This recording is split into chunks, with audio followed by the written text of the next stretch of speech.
Como vai?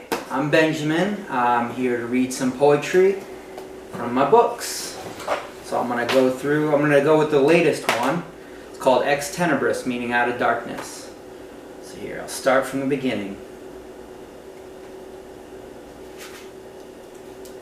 Get a good one. Let me get a good one. Okay. So this one's called A Promise. Forgiving now means giving in to the wasteland we covered up.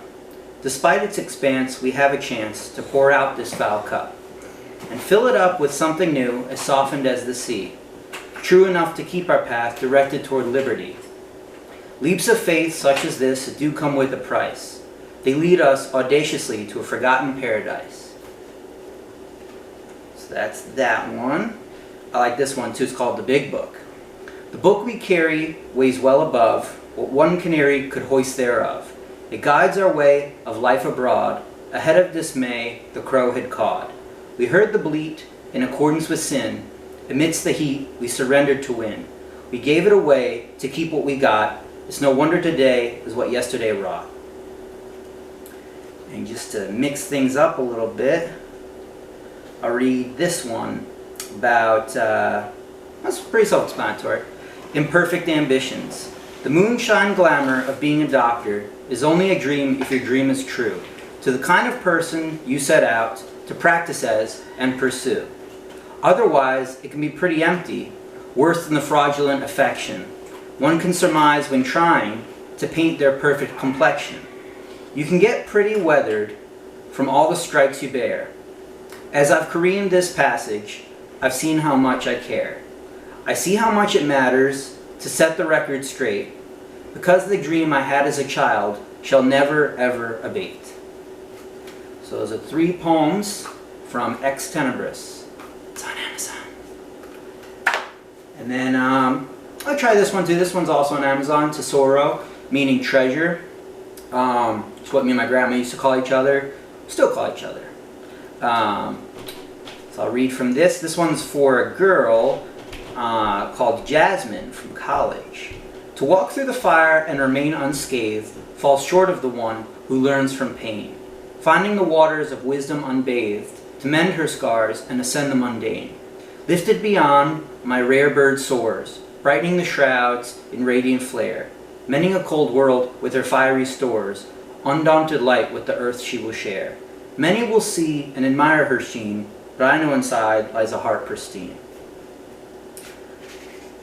So those are a lot of rhyming poems. I know it's not everybody's favorite, but I'm going to read one more rhyming poem, and then I'll read a non-rhyming poem and a little short story thing.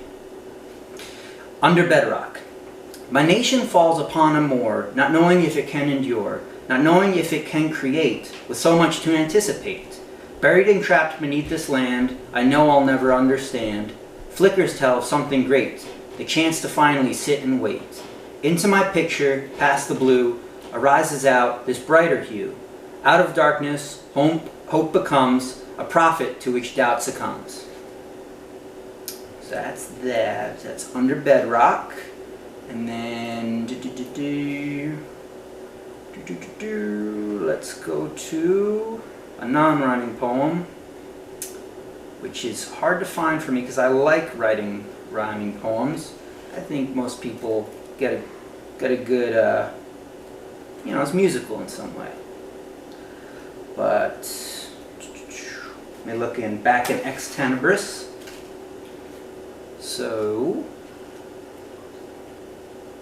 all right, this is a pretty good one. Through the ages. It's not a prosaic suffering to know that every bone you move is slowly inching you closer to oblivion.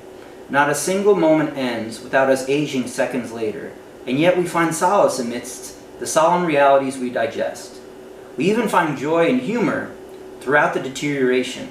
We do not bristle or evoke bitter resentment toward time, nor do we look askance at God and His plan to wind us down.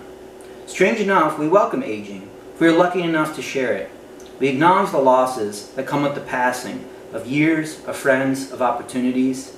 We keep remembering our youth was but a fragile bridge to greater and more purposeful years to come. We may have reduced in size, yet grew in love and strength. So it's kind of like, every second we age, we die a little bit, but we also live a little more, and I think that's important to digest both truths.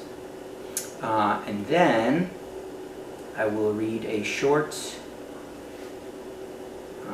somewhat true story, mostly true, called Spiritual Care. So, it goes like this. Reverend Javel adjusted his glasses before smiling again. We had just visited an elderly man named George who had made specialty candy. For 95 years, fathers taught their sons how to bake crisp peanut brittle and dip almost anything in chocolate. His wife, Linda, gave us chunky peanut brittle. The nuts were like milk and cereal, soothing after a sweet crunch. George had reached an expert level, but he wasn't ready to give his business to his son. He didn't have much of a choice, though. He had stage 4 colon cancer, and he had just broken his left hip and arm. The hospital was the last place he wanted to be, but he had kept a positive attitude throughout. We had just finished praying with him and his family. Standing in the elevator, we thought about George before our ride was cut short. Code blue in the cafeteria, please leave this elevator. We stopped just as we reached our floor. Everyone scurried out as we made way for waves of blue scrubs. Many knew Javel and waved hurriedly. Okay, where are we going now, Jeff? Javel said calmly. To see Edward in 308. His room appeared. It was hidden behind tarps, curtains, and computer stands. A woman sat outside wiping her eyes. This looked difficult with a blue face mask on. Is there enough room for us in there? Javel asked. Sure, let me just tell everyone. I'm his Aunt Margaret. Thanks for coming so fast. She stumbled toward the largest curtains, giving hand signals. 7 heads spun up and toward us. They were slow to embrace us, almost like they were sitting on the farthest edge of humanity. Their bleary expressions had a clear message. They couldn't take much more of this. Hello, I'm Reverend Javel, and this is Jeff. Peace be with you all. We've come to honor Edward with a prayer. Edward's mother, Penelope, looked up at Javel with real hope in her eyes. She started talking about her son like he was still a teenager playing hooky and sneaking into movies. Everyone laughed when she told the story of Edward's friends knocking his car into a lake.